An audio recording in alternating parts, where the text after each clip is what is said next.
1985, el año que nació una leyenda, la leyenda de CR7, el jugador con más goles marcados en la historia, el futbolista con más partidos ganados de todos los tiempos. Con semejantes números, cualquiera podría pensar que estamos hablando del mejor jugador que haya existido, porque ¿de qué otra manera podrías reconocer al mejor jugador del mundo? ¿Debería ser quien más gana? ¿O quien más goles convierte? Tal vez sí, o tal vez no, porque esas son estadísticas.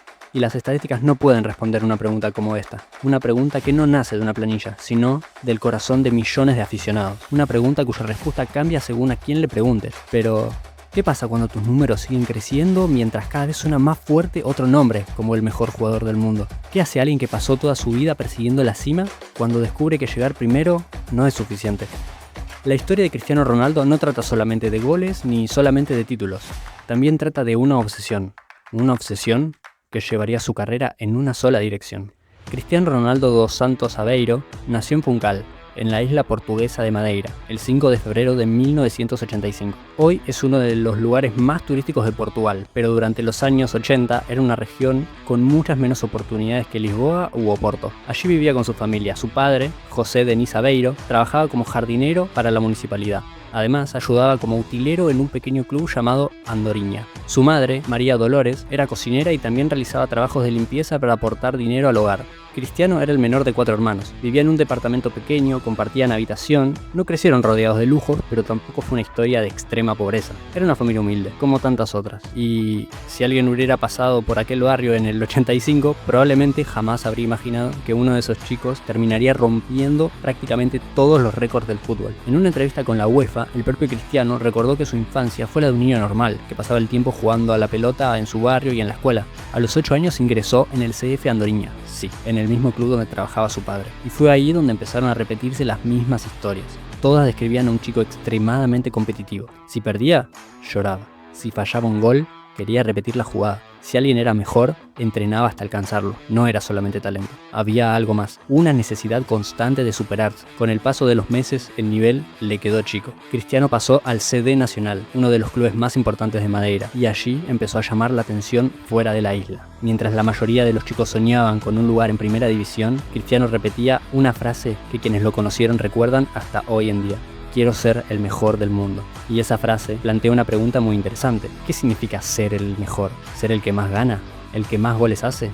Es imposible saber exactamente qué pasaba por la cabeza de un chico de apenas 8 o 9 años, pero sí sabemos una cosa. Mientras la mayoría de los niños soñaban con llegar, Cristiano ya soñaba con estar por encima de todos. Y aunque todavía faltaban muchos años para que el mundo conociera el nombre de CR7, su ambición ya había empezado a escribir la historia.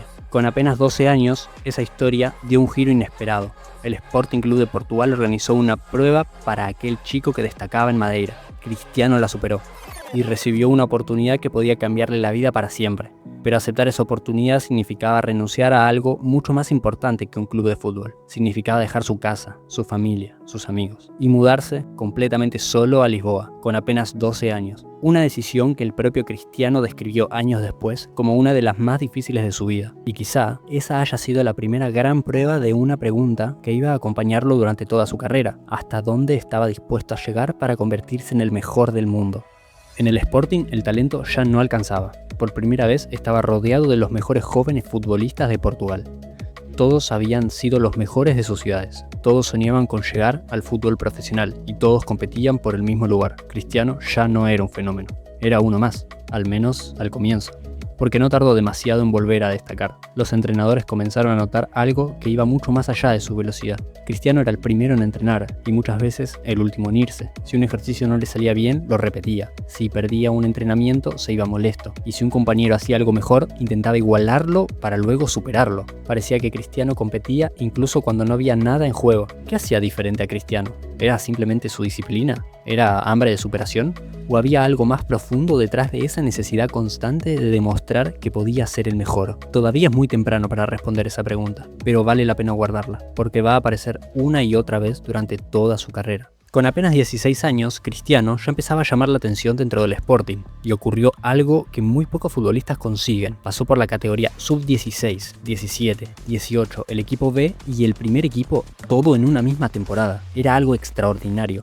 No solo estaba creciendo, lo hacía mucho más rápido que el resto, su físico cambiaba, su velocidad impresionaba, su capacidad para encarar rivales empezaba a ser un espectáculo. Portugal había encontrado su nueva joya. Pero todavía faltaba el momento que cambiaría su vida para siempre. El 6 de agosto de 2003, el Sporting inauguró su nuevo estadio con un amistoso frente al Manchester United. En ese momento, el Manchester era uno de los clubes más importantes del mundo, dirigido por Sir Alex Ferguson, con jugadores como Ryan Giggs, Paul Scholes, Roy Keane, Ruud van Nistelrooy. En teoría, era solo un partido de pretemporada, pero Cristiano parecía no entender de amistosos. Durante 90 minutos encaró una y otra vez a los defensores del Manchester, los desbordó, los hizo correr, los obligó a perseguirlo constantemente. Cuando terminó el partido, los propios jugadores del Manchester empezaron a preguntarle a Ferguson una misma cosa: ¿por qué no fichamos a ese chico? Lo que parecía una simple actuación terminó cambiando el rumbo de su carrera. Días después, el Manchester United pagó cerca de 12 millones de libras por un futbolista de apenas 18 años. En ese momento era uno de los fichajes más caros de la historia para un adolescente.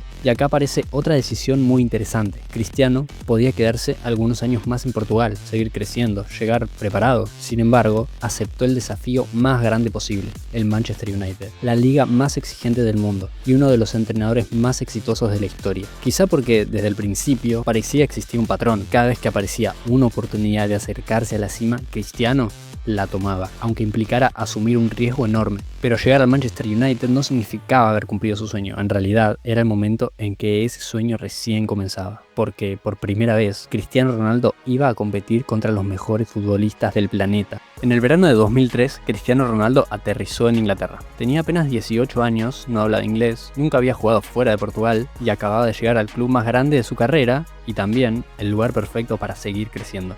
Porque en el Manchester United no solo encontró un equipo, encontró a un entrenador, Sir Alex Ferguson. Con el paso de los años, Cristiano diría en varias ocasiones que Ferguson fue como un segundo padre para él. No solo le enseñó a jugar mejor, le enseñó a vivir como un futbolista profesional. Y lo protegió de la presión, lo corrigió, lo hizo madurar y sobre todo tuvo paciencia. Porque el Cristiano que llegó a Inglaterra estaba muy lejos del que el mundo terminaría conociendo. Durante sus primeras temporadas, Cristiano era un jugador espectacular, pero también desesperante. Hacía bicicletas, regates imposibles, humillaba a rivales y muchas veces la jugada terminaba sin un gol, sin una asistencia, sin un resultado. Tenía talento de sobra, pero todavía no era decisivo, y Ferguson lo sabía. Poco a poco empezó a exigirle algo diferente. No quería que Cristiano fuera el jugador más vistoso, quería que fuera el más determinante, porque en el fútbol profesional los aplausos duran unos segundos, pero los goles quedan para siempre. Y entonces ocurrió algo. Cristiano empezó a cambiar, su físico cambió, su alimentación cambió, su entrenamiento cambió, incluso su forma de jugar cambió. Cada verano parecía volver convertido en un futbolista diferente, más fuerte, más rápido, más completo. Era como si estuviera compitiendo contra una única persona, el Cristiano del año anterior. Hay una frase muy conocida que suele repetirse cuando se habla de él: el talento te lleva lejos, el trabajo te lleva mucho más lejos. Y probablemente ningún jugador represente mejor esa idea que Cristiano Ronaldo. Sus compañeros recuerdan sesiones extras en el gimnasio, entrenamientos después de los entrenamientos, trabajo físico incluso en vacaciones, dormir, comer, recuperarse. Todo parecía girar alrededor de un único objetivo: ser el mejor. En la temporada 2006-2007, Cristiano fue elegido el mejor jugador de la Premier League. Un año después, llegó la explosión definitiva. 42 goles, la Premier League, la Champions League, la Bota de Oro y finalmente el Balón de Oro del 2008.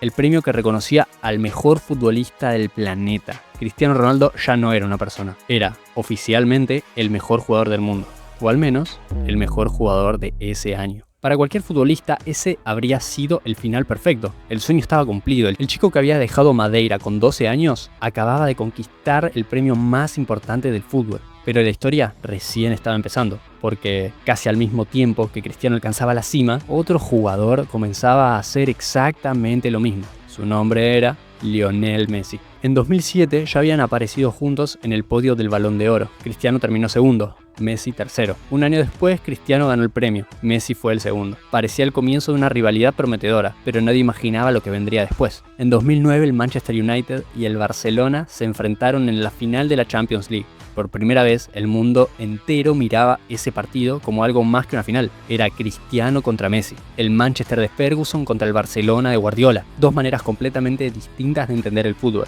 Y aquella noche, el Barcelona ganó. Messi marcó de cabeza. Fue elegido el mejor del partido. Y meses después ganó su primer Balón de Oro. Lo curioso es que hasta este momento, Cristiano ya había conseguido todo. Champions, Premier League, Balón de Oro, era una superestrella mundial. Sin embargo, la conversación empezaba a cambiar. Cada vez que hablaban del mejor jugador del planeta ya no aparecía solo su nombre. Ahora había dos, porque ganar ya no era suficiente. Ahora también había que convencer al mundo de quién era el mejor. En el verano de 2009 ocurrió uno de los fichajes más importantes de la historia. El Real Madrid pagó cerca de 94 millones de euros por Cristiano Ronaldo. En ese momento, era el traspaso más caro jamás realizado, otro récord para Cristiano. No era solamente una incorporación, era una declaración de intenciones. El Real Madrid quería recuperar el dominio de Europa y había elegido a Cristiano como el líder de ese proyecto, pero el desafío era enorme, porque al otro lado de España, el Barcelona de Pep Guardiola acababa de completar una de las mejores temporadas jamás vistas, y el mejor jugador de ese equipo era Lionel Messi. Cristiano llegaba a Madrid con una misión muy clara: ganar la Liga, ganar la Champions y volver a conquistar el Balón de Oro. En otras palabras, volver a ser reconocido como el mejor futbolista del mundo. Y durante los primeros años, los resultados no acompañaron. Mientras Cristiano rompía récords goleadores, el Barcelona seguía levantando títulos. Messi ganó el Balón de Oro del 2009, 2010 y otra vez en el 2011. En apenas 3 años, el argentino ya acumulaba 3 Balones de Oro consecutivos, y el debate parecía inclinarse cada vez más hacia un solo nombre. Sin embargo, había un detalle curioso: Cristiano no estaba jugando peor.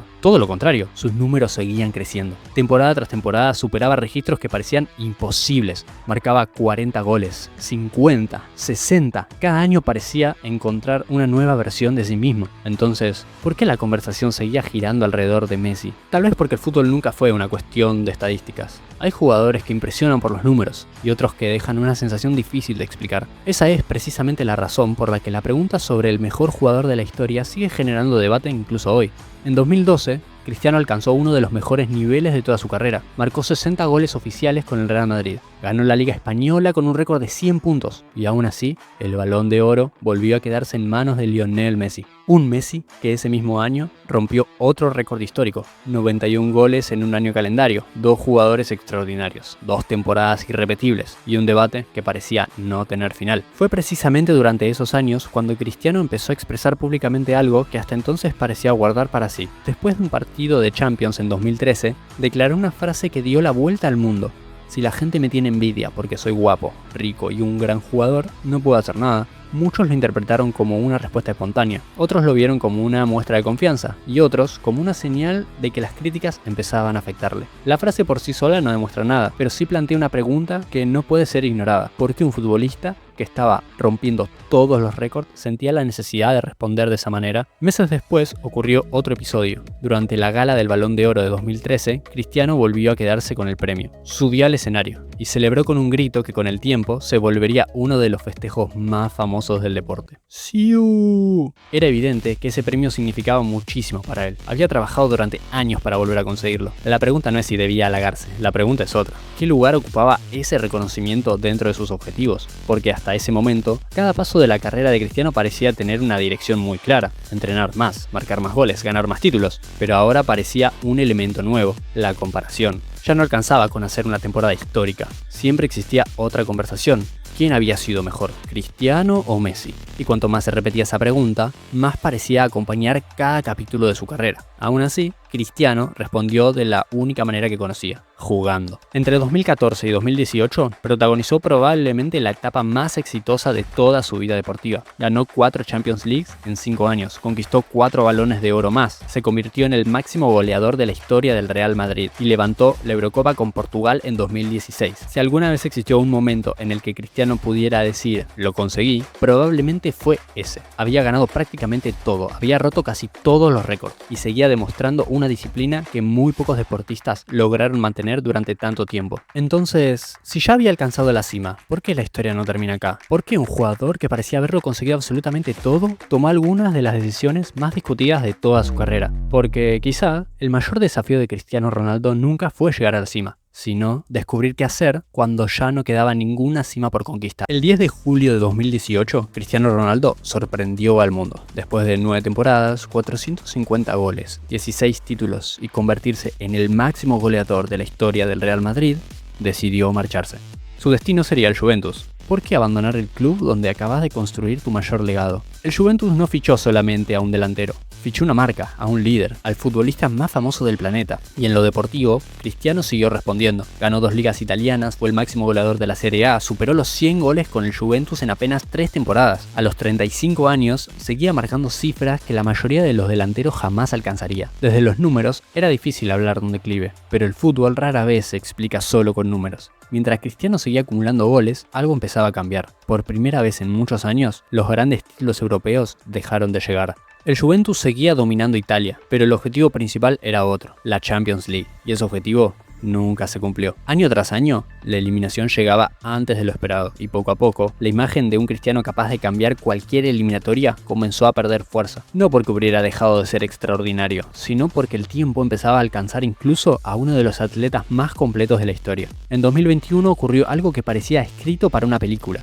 Cristiano regresó al Manchester United, el club donde se había convertido en una estrella mundial. Las camisetas se agotaron en cuestión de horas, las redes sociales explotaron, millones de personas sintieron que la historia volvía a empezar, y durante sus primeros partidos parecía que realmente podía hacerlo. Marcó goles, fue el máximo goleador del equipo durante la temporada, pero el Manchester ya no era el Manchester que él había dejado, había cambiado el entrenador, había cambiado el proyecto. En noviembre de 2022 ocurrió uno de los momentos más polémicos de toda su carrera. Cristiano concedió una entrevista al periodista Piers Morgan. Allí criticó públicamente al Manchester United, a los dirigentes, al entrenador Erik ten Hag y aseguró sentirse traicionado por el club. La entrevista recorrió el mundo. Días después, el Manchester anunció la rescisión de su contrato. Después de casi 20 años en la élite, Cristiano abandonaba uno de los clubes más importantes del mundo, envuelto en una enorme polémica. Y otra vez, aparecía la misma pregunta. ¿Qué estaba ocurriendo? ¿Era simplemente un jugador defendiendo su lugar? ¿O había algo más profundo detrás de esa necesidad constante de demostrar que seguía siendo indispensable? No hace falta responderla, porque los hechos hablan por sí solos, ya que, semanas después,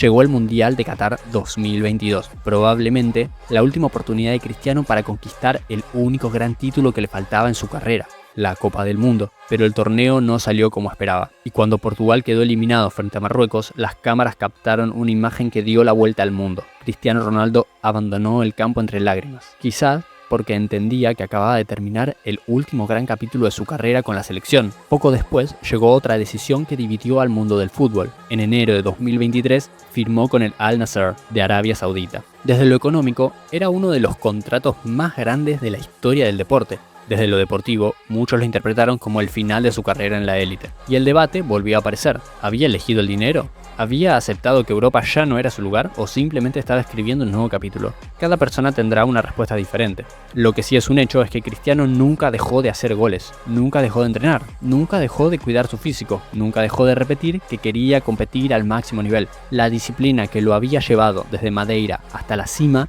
seguía intacta. Entonces, si el trabajo nunca cambió, ¿qué fue lo que realmente lo hizo? Volvamos al principio de esta historia. Aquel chico de 8 años que repetía una frase una y otra vez. Quiero ser el mejor del mundo. Durante décadas, parecía que toda su carrera había seguido exactamente ese camino. Eso fue precisamente lo que convirtió su carrera en una de las más impresionantes de toda la historia del deporte, porque más allá de cualquier debate, muy pocos seres humanos han demostrado semejante capacidad para reinventarse. Pasó de ser un extremo habilidoso a convertirse en uno de los delanteros más letales que ha visto el fútbol. Cambió su cuerpo, cambió su alimentación, su forma de jugar y prolongó su carrera mucho más de lo que parecía posible. Todo eso es innegable. Entonces, ¿dónde empieza realmente la caída? Quizá de una caída un poco más difícil de medir. Una que no aparece en una hoja de estadísticas. Durante casi 15 años, el mundo del fútbol vivió una discusión permanente.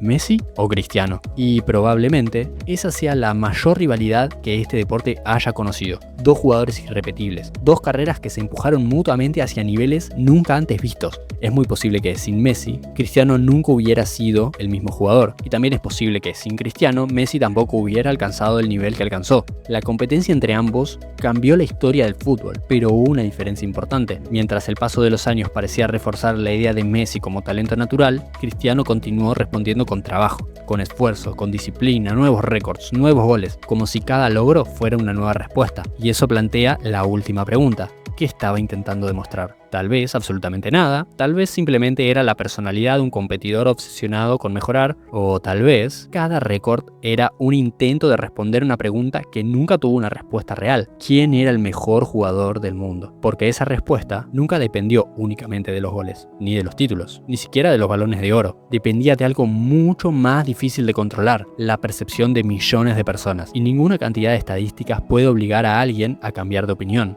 Quizá ese fue el único partido que Cristiano nunca pudo ganar, no porque perdiera más, ni porque hiciera menos goles, sino porque esa decisión nunca dependió de él. Cada aficionado eligió su respuesta, y probablemente lo seguirán haciendo durante generaciones. Al final, la historia de Cristiano Ronaldo no demuestra que el trabajo siempre consigue lo que uno quiere, demuestra algo mucho más interesante, que incluso el hombre con más goles y más victorias de la historia puede descubrir que existen objetivos imposibles de conquistar, porque hay una diferencia enorme entre ser el mejor y que el mundo te vea como tal. Lo que aquel niño de apenas 8 años afirmaba con tanto énfasis, quiero ser el mejor del mundo, lo consiguió para millones de personas, pero para millones de otras no. Y precisamente por eso el debate sigue vivo. Pero tal vez la verdadera pregunta era otra. ¿Cuánto está dispuesto a sacrificar a alguien por perseguir una idea? Quizás una idea que nunca pueda demostrar por completo. Cristiano dedicó toda una vida para intentar responderla. Pero ahora la respuesta queda en manos de quien acaba de ver esta historia. Hacer este video me llevó mucho trabajo. Los invito a suscribirse y comentar qué otro video les gustaría ver.